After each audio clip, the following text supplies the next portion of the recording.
너는 너의 길을 갈 때 가장 아름답다라는 제목으로 하나님 말씀 증거합니다. 나다운 게 뭘까? 우리가 우리다운 게 뭘까요? 여러분이 여러분다운 게 뭘까요? 나답다라는 거, 우리답다라고 하는 것은 정체성을 이야기하는 거죠. 나의 정체성이 뭐냐? 우리의 정체성이 뭐냐?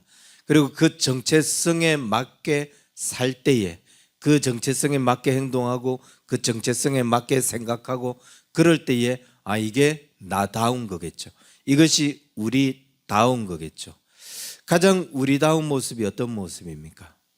우리가 하고 있는 일, 우리의 신분, 여기에 맞는 생각, 여기에 맞는 일, 여기에 맞는 행동을 할 때 그러면 가장 우리다운 모습이겠죠. 그리스도인으로서 우리다움은, 그리스도인으로서 나다움은 나의 신분, 그리스도인이라고 하는 그 신분에 맞는 생각, 그 신분에 맞는 행동, 그리고 그 신분이 가져다 주는 사명, 그 신분이 가져다 주는 하나님께서 우리에게 부탁하신 것들, 그 위치, 그 자리, 그것들을 지켜나가고 그 일들을 해나가고 그 사명 감당해 나갈 때 그럴 때 우리가 나답다, 그리스도인답다. 만약 그것을 잃어버리고 있다면 그 생각에서 벗어나고 그 사명에서 그 사역에서 벗어나고 있으면 그것은 비록 나답지 않은 모습이 되겠죠. 그런데 우리가 당신은 당신다운가? 너는 정말 그리스도인다운가? 너는 정말 사명자다운가? 라고 말할 때마다, 이런 질문을 받을 때마다 사람들은 뭔가 한 가지 생각에 사로잡혀요. 한 가지 생각이 금방 자기 자신의 마음에 쿡 이렇게 다가와서 내가 나답지 않구나, 내가 사명자답지 않구나, 이런 생각을 하게 합니다. 그 한 가지가 자신을 계속 부족한 사람, 자신이 계속 뭔가 자신감이 없는 사람, 아니 자신은 정말 능력이 없는 사람, 그래서 자신감을 잃어버리고 용기를 잃어버리고 여기에 떳떳하게 대답을 하지 못하게 만들어요. 그 한 가지가 뭘까요? 자신을 계속 나답지 못한 사람으로 인정하게 만드는 그 한 가지. 많은 사람들이 경우에 따라서 차이가 있을 수 있지만 대부분 사명자들, 대부분 사역자들 보면 그 한 가지가 뭐냐면 성과입니다. 결과, 열매.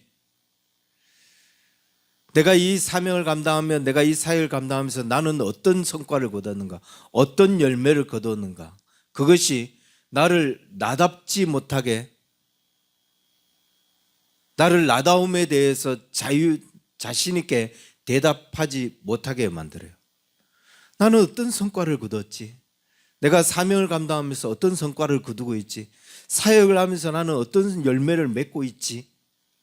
뭔가 눈에 보이는 열매, 눈에 보이는 성과가 나타나야, 그래야 나는 사역을 잘했다, 나는 사명을 잘 감당하고 있다, 그래서 나다운가? 라고 했을 때 그래, 나는 나다웠다, 내가 이 일을 하면서 나는 정말 최선을 다했다, 이런 대답을 하게 되는데 그 열매가, 그 성과가 뭔가 내세울 것이 되지 못한다고 여기니까, 심지어 여기에 집착하는 사람들, 그 성과에 집착하는 사람들은 조금만 성과가만 나타나도 교만할 정도로, 거만할 정도로 자기 자신을 드러내면서 이건 나다운 게 아니라 교만의 모습을 드러내요. 그런가 하면 여기에 집착을 하니까 성과가 보이지 않고 열매가 보이지 않으니까 자기는 항상 부족한 사람, 자기는 항상 뭔가 능력이 없는 사람, 자신이 없는 사람, 그래서 어떤 일에 용기를, 자신감을 가지지 못하는 그런 사람으로 서 있습니다. 중요한 것은 뭐냐? 결과물, 이런 열매, 이런 성과는 그건 나다움과 전혀 관계가 없다는 거예요.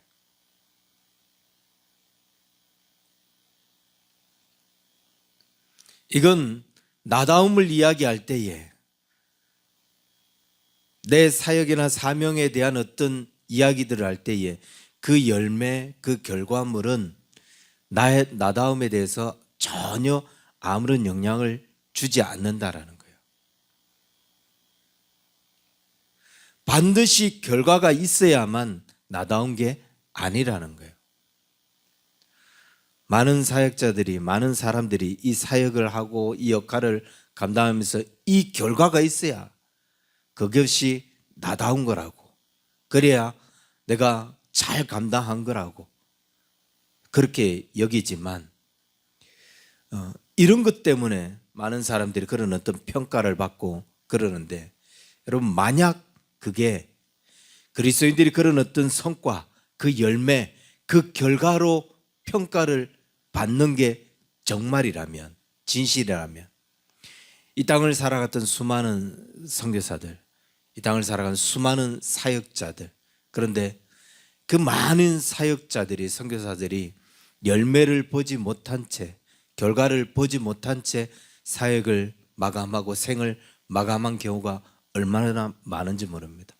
우리 이 땅에, 이 한국 땅에 복음이 전해질 그때에도 수많은 선교사들이 강을 건너오다가 죽은 선교사도 많고, 성경책 하나 던져놓고 돌아가신 선교사도 많고, 순교하신 선교사도 많고, 얼마나 많은 선교사님들이 그 결과, 성과를 보지 못한 채 순교하신 분들이 얼마나 많은지 몰라요. 그럼 그들은 하나님 앞에서 아무런 사역을 감당하지 못한 걸까요? 이 시대에 수많은 사명자들, 목회자들이 한평생 사역을 하면서도 교회 하나 부흥시키지 못하고 생을 마감한 목회자들 많습니다. 이들은 주님 앞에 아무것도 한 것이 아닙니까? 이 결과, 이 성과는 나다움과 전혀 관계가 없다. 왜냐하면 결과는, 이 성과는 하나님이 주시는 거거든요. 하나님이 허락하시는 거예요. 많은 성과를 거두게 하든지 아니면은 전혀 열매를 맺지 못하고 그냥 계속 그 속에서 하나님의 사람으로서 사명자로, 사역자로 살아가게만 하시든지, 이 모든 것들은 하나님의 손에 달려 있다. 그래서 우리가 나다운, 그리스도인다운, 사역자, 사명자다운 삶을 살아가는 것은 뭐냐? 그냥 하나님께서 내게 주신 그 사역지, 하나님께서 내게 허락하신 그 사명의 자리, 하나님께서 나로 하여금 서 있게 하는 이 자리에 그냥 계속 그 자리에 서서 그 사역자로, 그 사명자로, 그리스도인으로 그렇게 그 길을 걸어가고 있는 것, 이게 가장 나다운 거예요. 이게 가장 우리다운 거라고요. 이게 가장 우리의 모습이에요. 자신의 역할, 자신의 사명을 가장 충실히 감당하고 있는 거라고요. 우리가 살아가고 있는 사회가 자본주의 사회다 보니까, 자본주의 사회는 뭐가 중요시 여겨집니까? 반드시 결과가 있어야 되거든요. 결과가 있어야 성공한 것이 되거든요. 결과를 보지 못하면 다 실패한 거예요. 이런 사회에서 우리가 살면서 하나님의 일도 그렇다라고 생각하는 거죠. 주의 일도 그럼 반드시 결과를 봐야 우리가 성공한 거라고 생각해요.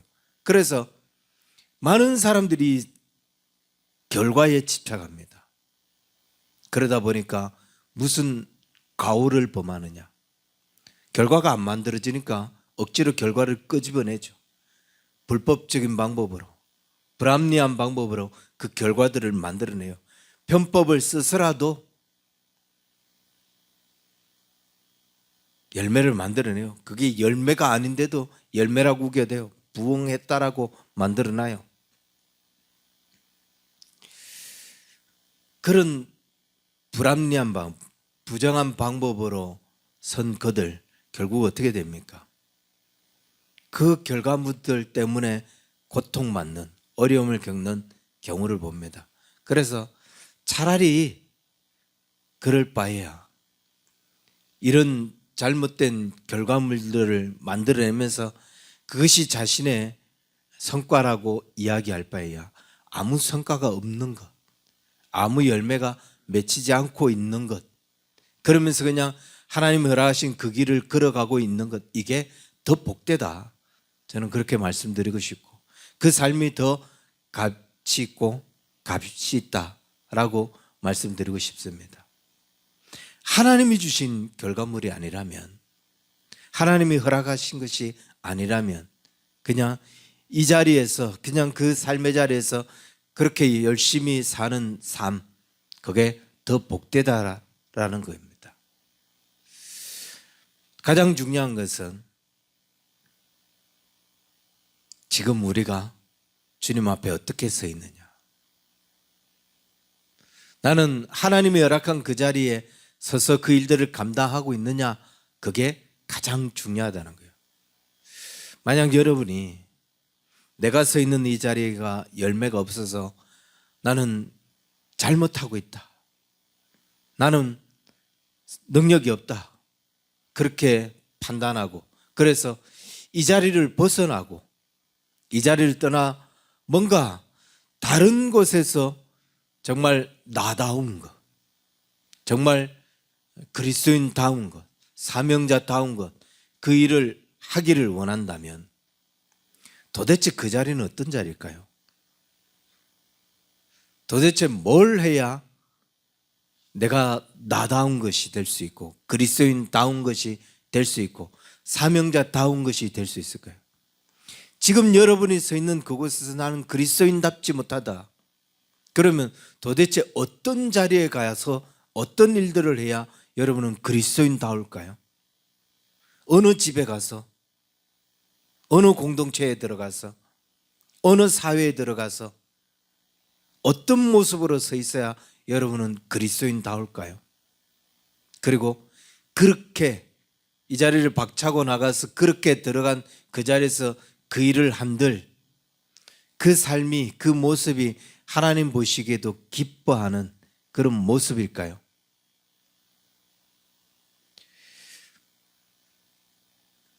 지금 이 자리, 최소한 지금 우리가 서 있는 이 자리, 지금 우리가 감당하고 있는 이 일들, 이건 우리가 이 일을 위하여 얼마나 많은 고민을 했고, 이 자리를 위하여 얼마나 많은 노력을 했고, 이 삶을 위하여 얼마나 우리가 기도해오며 자라왔고 그렇게 살아왔고, 그래서 서 있는 자리가 이 자리가 아닌가. 그렇다면 하나님께서 우리에게 허락하신 지금 최선의 자리가 아닌가. 그렇다면 나의 가장 나다운 것, 그건 뭘까요? 이 자리에서 그 사명을 감당하는 것이겠죠. 지금 이 자리에서 나다움을 보여주는 거겠죠. 여러분, 우리는 사명자답습니까? 우리는 그리스도인답습니까? 어떤 일을 만나도, 어떤 순간에도 우리는 그렇게 그리스도인답게, 우리는 그 자리에 서서 그 신분에 맞는 그 사명, 그 책임감, 그 역할을 할 때가 가장 아름답다고요. 그 일을 하고 있을 때가 가장 귀하다고요. 차를 운전하다 보면 가끔 이런 돌발적인 상황들을 만나죠. 내가 졸음을 운전해서 생기는 경우도 있지만, 또 상대방이 갑자기 끼어든다거나 차선을 넘어와서 위협을 강한다거나, 그렇게 정말 돌발적인 상황으로 큰 사고를 경험하고 사소한 어떤 사고를 경험할 때가 많습니다. 어떻게 해야 돼요? 차를 운전하는 건 정신 바짝 차리고 내가 가야 할 그 길, 정해진 그 길, 그 도로, 그 차선, 이걸 지키고 갈 때에 그때가 가장 안전한 거예요. 그때가 가장 평화롭고 그때가 가장 잘 달리고 있는 거예요. 조금 앞서가겠다, 조금 잘 가보겠다 그러면서 차선을 옮기고 이럴 때마다 뭘 해야 돼요? 바짝 긴장을 해야죠. 주위를 잘 살펴서 정말 옮겨도 되는 건지, 이게 내가 옮겨도 아무런 문제가 없는 건지 정확하게 진단하고 정확하게 파악하고 옮겨야 되는 거예요. 그래서 가장 아름다운 것은 그 길을 그냥 계속 가고 있을 때 가장 안전한 거죠. 제대로 살피지 못하는, 정신을 제대로 차리지 않으면 사고가 일어난다는 거예요.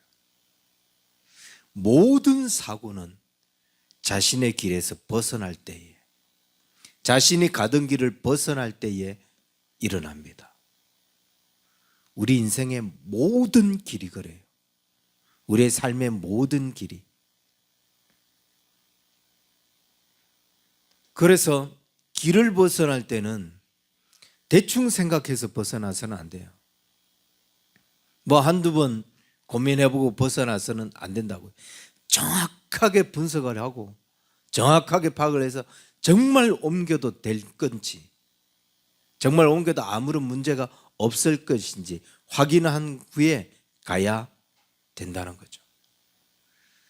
조금만 방심했다가는, 조금만 뭔가 정확한 분석이 안 됐다가는 어처구니 없는 사고를 당하게 됩니다.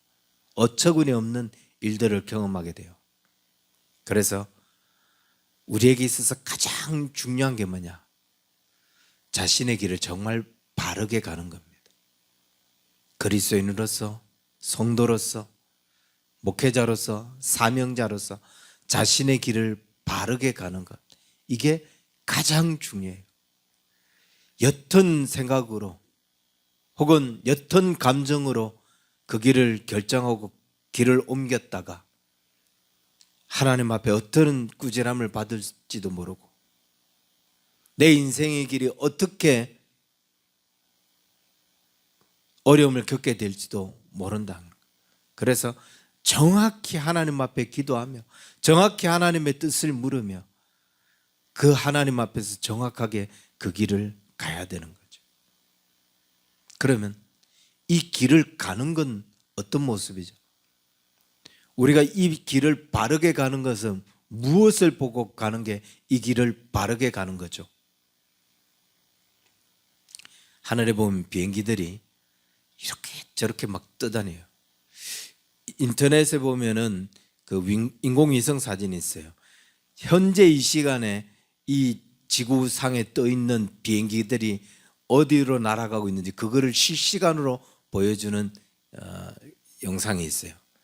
수백 대의 비행기가, 수천 대의 비행기가 하늘에 빼곡히 지금 떠 있어요. 그냥 저 넓은 하늘에 휙휙 제 멋대로 다니는 것 같은데 그 비행기도 뭘 따라 간다?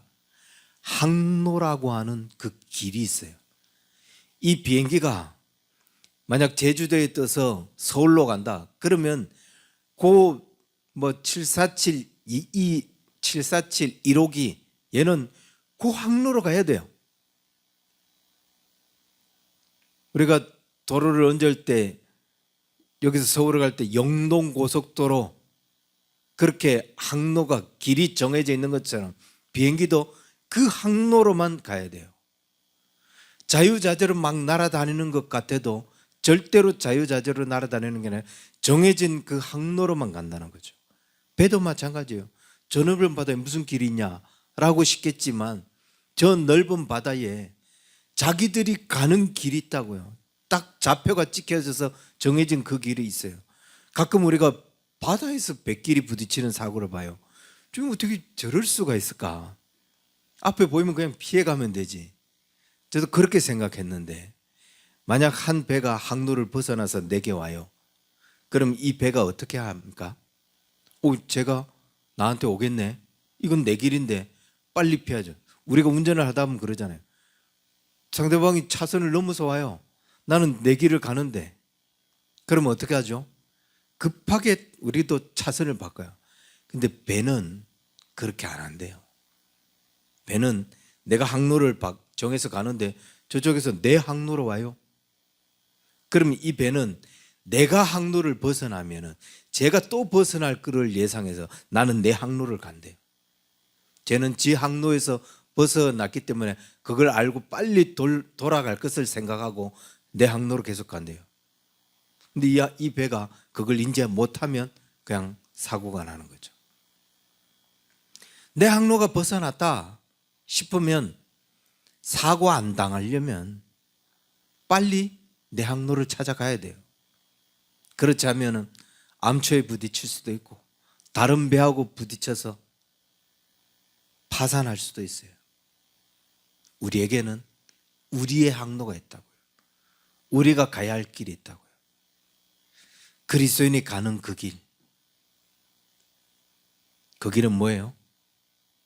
하나님이 말씀하고 있는, 하나님의 말씀 위에 있는 삶. 이렇게 살아야 되고 저렇게 살아야 되고 이렇게 행동해야 되고 이런 마음을 품지 말아야 되고 하나님이 말씀으로 우리에게 정해 주신 그 길, 그 정해진 길을 가야 되는 거예요. 이 길을 가면서 우리는 이 말씀에서 벗어나면 안 됩니다. 이 사명에서 벗어나면 안 돼요. 그걸 벗어나는 순간 우리는 항로를 잃어버린 사람이 되고 나다움을 잃어버린 사람이 돼요. 저 사람이 왜 교회 다니면서 저러지? 저 사람이 그리스도인인데 왜 저러지? 그건 다 뭘까요? 항로를 잃어버린 모습인 거예요. 말씀의 길을 잃어버린 거죠. 길에서 벗어났다. 그러면 빨리 다시 그 길로 돌아와야 돼요. 내 사명의 자리에서 내 역할에서 벗어났다. 그러면 큰 사고 겪기 전에 빨리 내 역할, 내 자리, 그 말씀의 항로로 돌아와서 그 사명의 자리로 돌아와서 그 일들을 감당하는 사람이 되어야 된다는 거예요. 사도 바울은 오늘 본문에서 이렇게 이야기합니다. 사람이 마땅히 우리를 그리스도의 일꾼이요 하나님의 비밀을 맡은 자로 여길지어다. 다른 사람들이, 세상 사람들이 당신 누구야? 라고, 저 사람 누구냐? 라고 여길 때 저 사람들은 그리스도인의 일꾼이야. 하나님의 비밀을 맡은 자야 라고까지 평가한다는 거예요. 여러분, 옆집에 아저씨가 여러분을 그리스도인이라고 일컫고 있다는 거예요. 심지어 그리스도의 일꾼이라고, 하나님의 비밀을 맡은 자라고 그렇게 일컫고 있다는 거예요. 그렇다면 그 사람들은 어떻게 해야 되죠? 그리고 맡은 자들에게 구할 것은 충성이니라. 우리가 그리스도의 일꾼이라고 이야기하고 그리스도의 비밀을 맡은 자라고 이야기하는데, 그럼 하나님께서 우리에게 구하는 것이 뭐냐? 충성. 무슨 말이에요? 내가 살고 내가 행동하고 내가 보여줘야 되는 것, 지금까지 많은 사람들이 내가 살고 내가 행동하고 내가 보여준 것 때문에 저 사람은 그리스도의 일꾼이네, 저 사람은 하나님의 비밀을 맡은 사람이네 라고 평가를 하고 있는데, 그 사람들에게 나는 어떤 모습, 그래서 그런 나를 평가하는 그 사람들 앞에서 하나님이 내게 요구하시는 것들은 무엇이냐? 정말 충성스럽게 나는 그리스도의 일꾼으로 살아가는 것, 정말 충성스럽게 우리는 하나님의 비밀을 맡은 자로 살아가는 것, 그게 가장 나다운 모습이에요. 가장 우리다운 모습이에요. 맡은 자들에게 구할 것은 충성이라. 너는 이 비밀을 맡았고 너는 이런 일꾼이기 때문에 너는 그 일을 하면서 열매를 이만큼 거둬야지. 너 맡은 자는 50배, 100배 열매를 거둬라. 내가 너에게 구하는 것은 그 열매니라. 이렇게 말씀하시지 않는다고요. 열매를 하나님께서 우리에게 요구하시는 것이 아니라 하나님이 우리에게 요구하시는 것은 얼마나 충성되게, 얼마나 내가 나의 나다움을 유지하면서 그 길을 가고 있느냐라는 것입니다. 고린도 교회가 이런 역할을 해야 함에도 불구하고, 그런데 안타깝게도 그들은 이 말씀의 범위에서 벗어납니다. 말씀에서 벗어나는 행동을 해요. 고린도 교회에 많은 문제들이 있지만 그 중에 하나는 바울파다, 아볼로파다, 아니야 나는 게바파다. 바울에게서 복음을 듣고 바울에게서 어떻게 하나님의 말씀으로 살아야 되는지를 그들이 듣고 또 이렇게 서신을 받는 그들. 그런데 아니야 우리는 바울 별로 마음에 안 들어 보니까 아볼로가 훨씬 나. 아니 우리는 게바가 나. 당파를 지으면서 그렇게 다투고 사람들을 평가하고 있어요.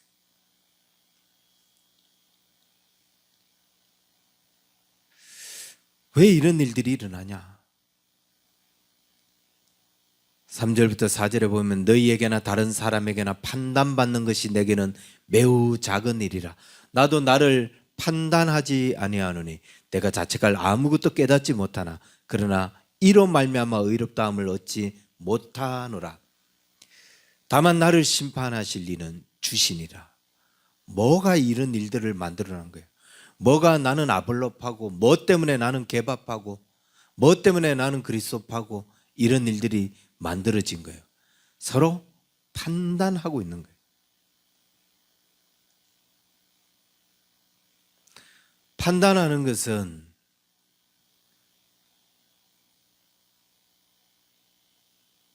나를 심판하실 이는 주신이라고 했는데 자기들이 스스로 이 사람은 이렇고 저 사람은 저렇고 그렇게 판단하면서 팔을 만들고 바울보다는 아볼로가 훨씬 낫더라 비교하고 평가하더라는 거예요.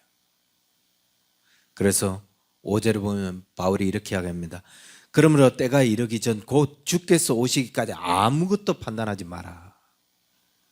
그가 어둠에 감춘 것들을 드러내고 마음의 뜻을 나타내시니 그때 각 사람에게 하나님으로부터 칭찬이 있으리라. 결국은 자기 자신도 자신 스스로를 판단하기 때문에 나는 나답지 못하다, 나는 일들을 감당할 능력이 없다, 나는 부족하다라고 여기는 거겠죠. 아무것도 주님이 오시기 전까지 아무것도 그래서 판단하지 말라는 거예요. 사도 바울은 너희들이 나를 평가하는 것, 그것 때문에 내가 무슨 크게 영향을 받을 것처럼 생각하냐. 그 판단이 나에게는 아주 작은 것이라. 너희들이 나보고 아볼로보다 못하다, 게바보다 못하다 이런다고 해서 내가 뭐 자신감을 잃거나 용기를 잃거나 사역을 그만두거나 그렇지 않다라는 거죠. 나를 판단하신 이는 주시고 주님이 오시는 그날 때가 이르면 주께서 오셔서 나를 판단하실 텐데 그때 무엇을 감추어졌던 것들, 내 마음에 어떤 것들이 마음에 무엇을 품고 있었는지, 어떤 생각으로 일들을 감당하며 어떤 마음으로 이 길을 걸어왔으며 어떤 일들과 어려움이 있음에도 불구하고 굴하지 않고 그 길을 걸어왔으며 그 모든 감춘 것들이 다 드러나며 그 마음의 뜻들이 다 나타나서 하나님으로부터 칭찬받는 날이 있다라는 거예요. 그러기에 우리는 어떻게 해야 되는가? 중요한 것은 우리 스스로도 우리를 평가하지 말고 또 다른 사람의 평가 때문에 그 평가에 휩쓸려서 내가 일들을 포기해야 되는지 그만둬야 되는지 다른 일을 해야 되는 건 아닌지 다른 삶을 살아야 되는 건 아닌지 그런 어떤 갈등, 그런 어떤 염려, 걱정치 말고 우리의 모습, 지금 이 길을 걸어가고 있는 그 삶이 우리에게 가장 아름다운 삶이고 지금 이 일들을 감당하고 있는 모습이 우리에게 있어서 가장 귀한 모습이라는 것을 깨닫고 그 자리를 걸어가고 그 길을 지켜나가는 그 그리스도인다운 모습을 유지하는 그런 사람이 되어야 된다는 거예요.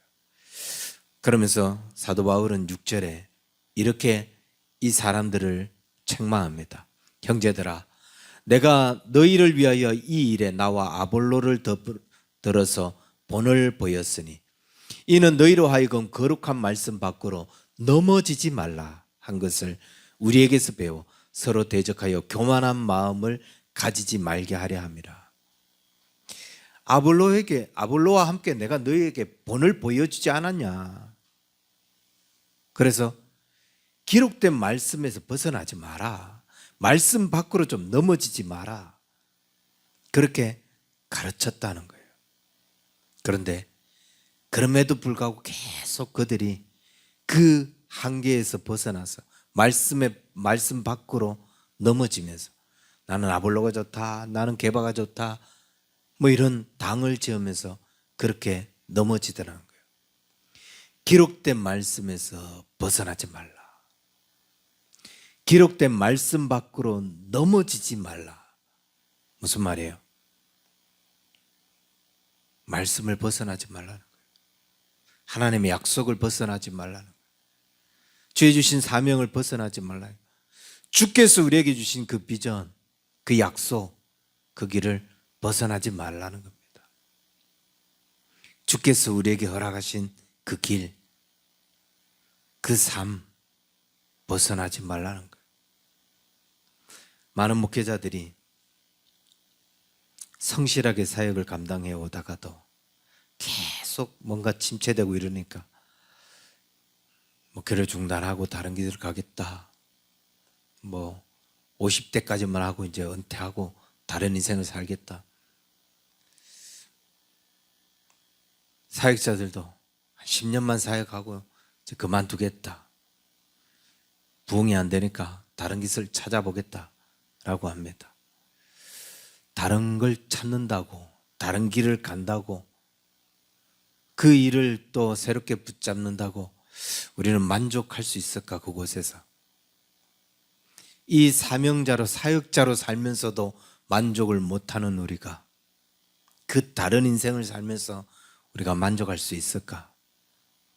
그 삶을 산다고 우리는 가장 아름다운 우리의 모습을 유지할 수 있을까? 쉽지 않은 게 아니라 불가능하다라고 말씀드리고 싶습니다. 지금 주께서 허락하신 그 길, 지금 주께서 우리에게 요구하신 이 삶, 이 삶을 우리가 성실히 살아갈 때가 가장 아름답다는 거죠. 끝으로 한 가지만 더 말씀드리면 시편 128편을 보면 이렇게 시편 기자는 노래합니다. 여호와를 경외하며 그 길을 걷는 자마다 복이 있도다. 내가 내 손이 수고한 대로 먹을 것이라. 내가 복되고 형통하리로다. 내 집안 안방에 있는 내 아내는 결실한 포도나무 같으며 내 식탁에 둘러앉은 자식은 어린 감람나무 같으리로다. 여호와를 경외하는 자는 이같이 복을 얻으리로다. 여호와께서 시온에서 내게 복을 주실지어다. 너는 평생에 예루살렘의 번영을 보며 내 자식의 자식을 볼지어다. 이스라엘에게 평강이 있을지로다. 이 시편 128편은 여호와를 경외하고 그 길을 걷는 자에게 이런 복을 주신다는 거죠. 내 안방에 아내가 결실한 포도 같고 내 자녀가 감람나무 같고 내 자녀의 자녀를 보게 되고 여호와께서 그 시온의 복을 내게 주며 평생의 예루살렘의 번영을 보며 이 축복, 그 축복이 누구에게 주어진다? 여호와를 경외하며 그 길을 걷는 자. 우리 언약의 가족들이 우리의 삶이 그렇게 그리스도인으로서 하나님만 경외하고 하나님이 우리에게 주신 그 길을 끝까지 걸어갈 수 있는, 그래서 가장 아름다운 우리의 모습을 유지할 수 있는 우리 언약의 성도들 되기를 주의 이름 간절히 축원합니다. 기도하겠습니다. 하나님 아버지, 우리를 주의 말씀으로 단련하시고 우리를 주의 말씀으로 빚어주셔서 여기까지 오게 하시고 이 길을 가게 하시며 이 삶을 주 앞에 살 수 있도록 축복하시니 감사를 드립니다. 주 앞에 우리는 이렇게 하나님의 사람으로서 있는 것이 가장 아름다움을 우리가 기억하게 하시고, 그래서 항상 주를 경외하고 항상 주를 예배하며 그 길을 걸어가는 하나님의 자녀들 되게 하여 주옵소서. 이 삶이 가장 복되고 가장 아름다운 것을 기억하고 삶의 어떤 현장에서 또 어떤 어려움과 어떤 문제를 만난다 할지라도 우리는 항상 우리 다움을 유지할 수 있는 그런 우리 언약의 성도들 다 될 수 있도록 축복하여 주옵소서. 이제는 우리 주 예수 그리스도의 은혜와 하나님 아버지의 크신 사랑과 성령님의 인도하심이 가장 아름다운 우리의 모습을 유지하며 살기를 소망하는 우리 언약의 성도들 저들의 모든 삶 위에 이제로부터 영원토록 항상 함께 있을지어다. 아멘.